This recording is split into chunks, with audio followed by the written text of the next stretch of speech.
քաղաքական ուժի դիրքորոշումը Փաշինյանի առաջարկած այս կեղծ շանտաժիստական օրակարգերին կամ մենք կամ պատերազմ, նախագահը այսպես հեգնանքով արձագանքեց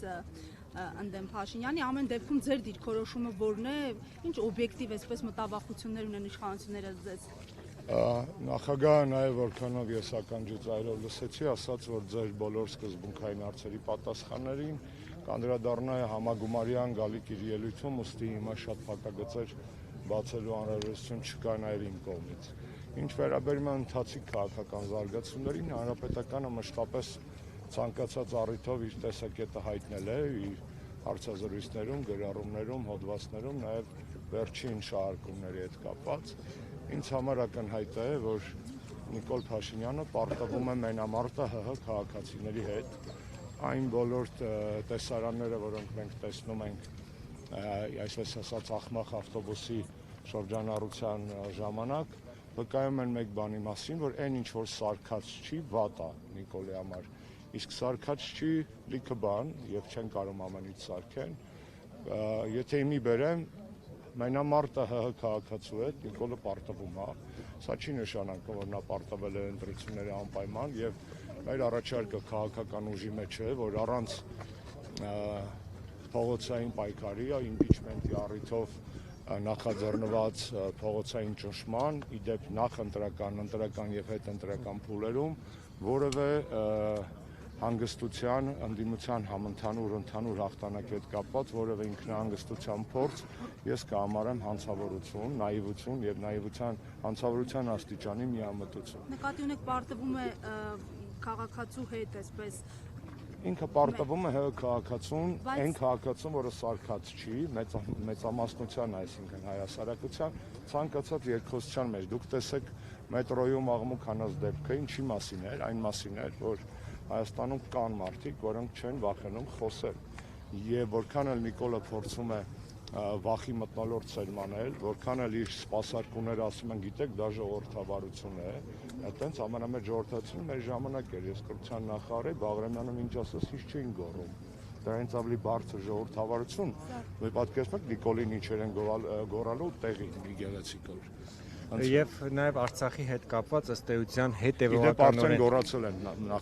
հետևողականորեն փակում են մեկը միշտ ընդհուպ նաև բառը, հա, հիշում ենք երեք նաև ասել, ինչ է Արցախ ասում։ Այո, ճիշտ է։ Դա ի տարբերություն 21-ի պետք է մի բան խոստովանել, որ ճիշտ ֆիքսենք, հա։ 21 թվականին Նիկոլը գնում էր ընտրություններին, խաբելով մարդկանց։ Իր նախընտրական ծրագիրը խաբեություն էր, ոչ միայն տնտեսական, սոցիալական եւ այլ բլոկերով Արցախի մասամբ խաբեություն էր։ Եվ ընտրվելուց հետո, երբ որ վերարտադրվելուց հետո, երբ որ կառավարությունը նույն դրույթները վերցրեց իր ծրագրի մեջ, ընդդիմությունը 4-5 տարի ասում էր, գիտես դու լեգիտիմ չես, որովհետեւ քո քայլերը ակասում են քո կառավարությանը։ Նիկոլն այս անգամ ազնիվ է, բացառիկ տեղը, որտեղ ինքը ազնիվ է, իր անհայրենիքությունն է։ Եթե 26 թվականին նա վերալեգալացվեց որպես վարչապետ, ապա ոչ ոք էլ չի կարող ասել, գիտես դու խաբել ես ժողովրդին, որտեղ ինքը էլ չի խաբում, ինքը ասում Արցախ չկա, Ղարաբաղն էլ Ադրբեջանինն է։ Այսինքն այլևս քաղաքական քվեարկության հետ կապած նաև քաղաքական միջազգային դաշտում դժվար է լինելու։ Այսօր ես ինչ եմ անում, գնում եմ արտասահման, երբ որ դատարանը ինձ թույլ է տալիս եւ ասում եմ, սա Նիկոլի նախընտրական ծրագիրն Արցախ կա, սա այն է, ինչ որ ինքը հիմա է ասում, այսինքն Արցախից հրաժարվելու իր քաղաքականությունը, հակա օրինական է կառավարության ծրագրի ազգային ժողովի կողմից հաստատման ուժով։ Պարզ է, չէ՞։ Այսինքն այսօր ինչ որ իրանք խոսում են, ոչ միայն հակասահմանադրական, որովհետև սահմանության մեջ պահպանված են այն դրույթները գործող, որոնք պետք է պահպանվեն, այլ նաև հակաօրինական, օրենսդրական ակտերով, որովհետև կառավարության ծրագիրը օրենսդրական ակտ է։ Եվ այս քաղաքականության մեջ ինքը գին է վճարում իր վերարտադրության համար։ Սա ակնհայտ բան է, այդ սրտիկի հետևում, որ ինքը ցույց է տալի, երևում են Ալիևի բեղերը։ Այդ սրտիկի հետևում, ասես որ մոտիկ գլազոկի նման, պատկերացեք այդ սրտիկը գլազոկ է, հա, դուք մոտենում եք այդ գլազոկին, այդ սրտիկի գլազոկի մեջ երևում է Ալիևի քիթ բերանը եւ բեղերը։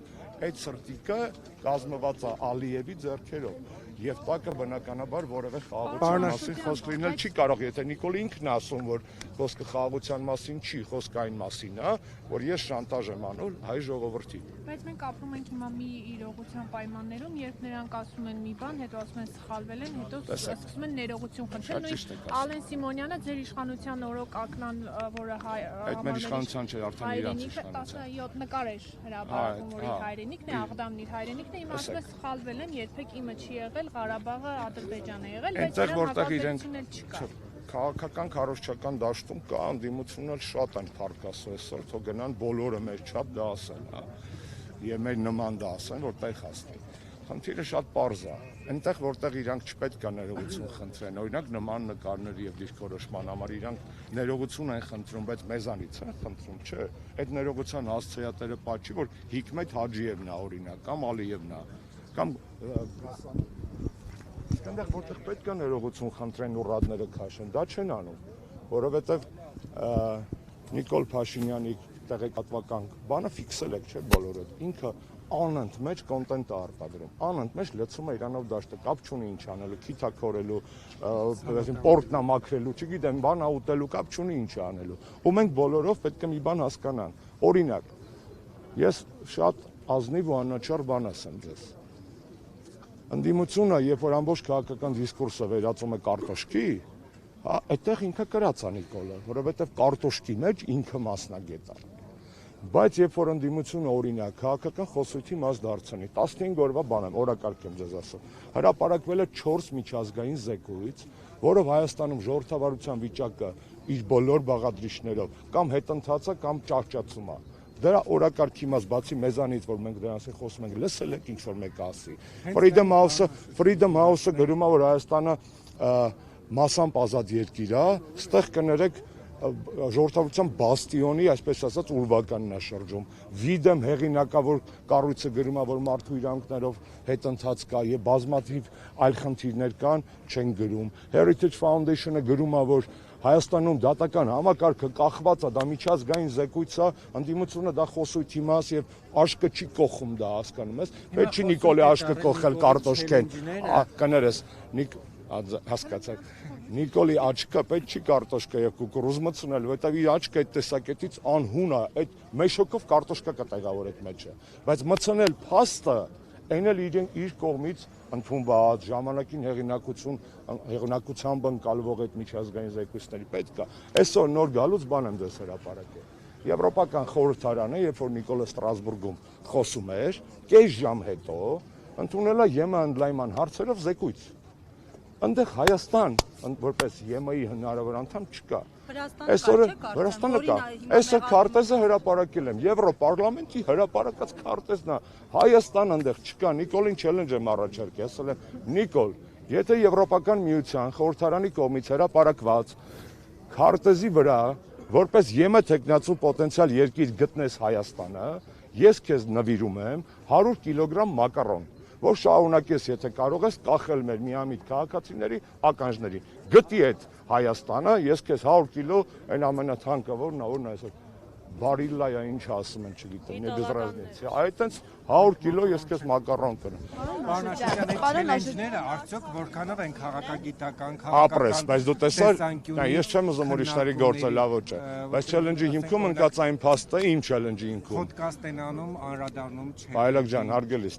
իմ այսօրվա չելենջի հիմքում ընկած այն փաստը, որ Նիկոլը Ստրասբուրգում Եվրոպարլամենտի ամբիոնից ճոռոմաբանում էր Հայաստանի եվրոպական ապագայի մասին, կես ժամ հետո ընդունվել է ռազմավարություն, դրանքից քարտեզ, որտեղ Հայաստան չկա, միակ պոտենցիալ անդամ երկիրը, որ տեխնացու երկիրը, որ գրած է, տեխնացու, Կոսովոն է։ Այսինքն, այս փաստերը, չէ, պետք է հանել, կներես, ու կարտոշկի փոխարեն դա կողել աշկը, որտեղ ասում եմ,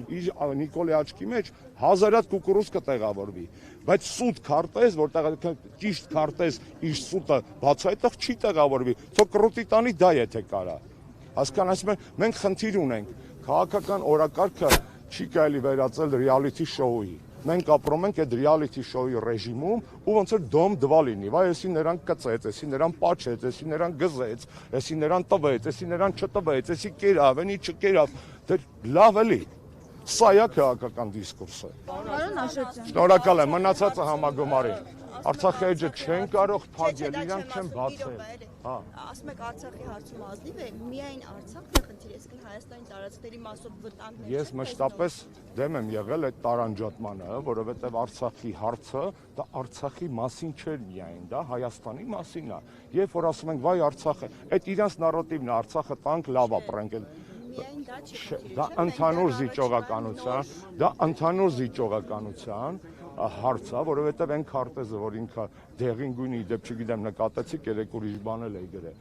Ֆաշիստները հրեական ճամբարներում, գետոներում, որպեսզի տարբերեն հրեաներին, պարտադրում էին մի խանգարի անջան։ Պարտադրում էին անջան մի խանգարից։ Պարտադրում էին դեղին տարբերանշաններ գտնել։ Ազգային սիմվոլ է, չէ՞ Դավթի աստղը։ Բրոձի վատ բան չէին անում։ Հիմա Նիկոլասը ասում է, չէ, մեր ազգային սիմվոլը այդ նույն գույնի մեր կրտած քարտեզն է։ Գոնե ազնիվ լներ են աստիճանի, որ այդ դեղին քարտեզի վրա կարմիրով ներկեր ադրբեջանցիների կողմից օկուպացված տարածքները, որ ասենք տղեն ոսկի բարձրալայնում է իր դոշով են հարցը, որը այս կարմիր գիծը օկուպացված է։ Էլ չեմ ասում Արցախաշենը բա ուր է։ կետով կա։ Հա, դա կարող է թեփ ապրոստը իր մազի ծնգե, այդ է հիմա, չգիտեմ։ Ժորժ ջան, խոսենք մնացած համագումարին չէ, կներեք, շնորհակալ եմ։ Առանց դա նախատեսված չէ։ Ես կարամ շարունակեմ։ Մեր մնացած թեման։